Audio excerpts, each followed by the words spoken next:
आज मी मुगाचा हलवा बघते, त्याचं साहित्य बघूया. मनुके, काजू, विलायची पावडर, गूळ, मुगाची डाळ आणि रवा, तूप. हा आपण एकीकडे आता मी गॅस चालू केलाय. डाळ भाजून घेऊ, खरपूस भाजून घ्यायची. आणि हा नैवेद्य आहे ना, तुम्ही गणपतीत दाखवू शकता. आमच्या तिकडे कोकणात हा नैवेद्य गणपतीला दाखवतात.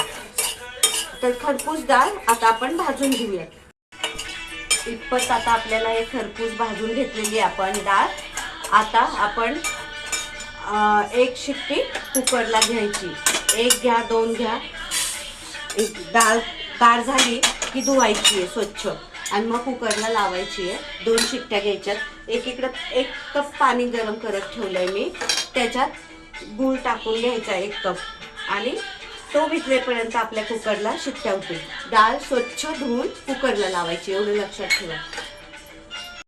आपण एक घेतलाय, त्याच्यात तूप टाकलंय आणि तूप गरम झालं की काजू आणि मनुके ते परतून घ्यायचे आपल्याला.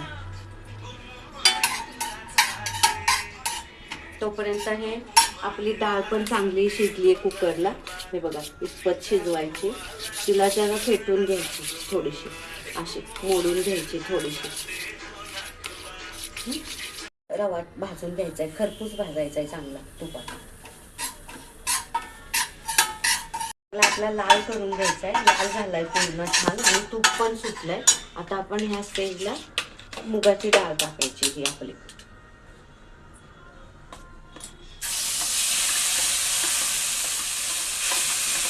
ती पण परतून घ्यायची आपल्याला थोडंसं.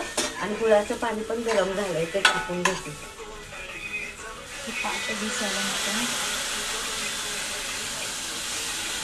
आता हे चांगलं शिजून घ्यायचं आपल्याला. गुळात असल्यामुळे हा शिरा मुगाचा हलवा पौष्टिक होतोय. हा आपला साखर टाकत नाही आपण. आई, साखरेपेक्षा गुळाचा हो, पौष्टिक होतो. आणि साखरेपेक्षा मुलांना गुळ द्या, गुळात शिजवा. आता गॅस मोठा करू आणि सगळं व्यवस्थित मिक्स करून शिजवून घेऊ. आता आपलं हे बघा शिजत आलंय थोडंसं. आता आपण विलायची पावडर आणि काजू आणि मनुके तळून घेतले होते ते ॲड करू आणि अजून परतून घेऊ चांगलं. जोपर्यंत तूप सुट नाही तोपर्यंत चांगलं तूप सुटू दे. वाटल्यास तर तुम्ही या स्टेजला जर थोडं पाहिजे तर 1 चमचा तूप टाकू शकता.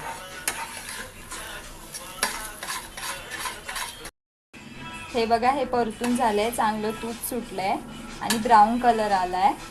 आम्ही गणपतीच्या सणाला हा नैवेद्य म्हणून प्रसाद दाखवतो. तर तुम्ही पण पाहुणे आल्यावर देऊ शकता. जर ही रेसिपी आवडली असल्यास लाईक करा, शेअर करा, कमेंट करा. कमेंटमध्ये अजून कुठली दुसरी रेसिपी हवी असेल तर मेसेज करा.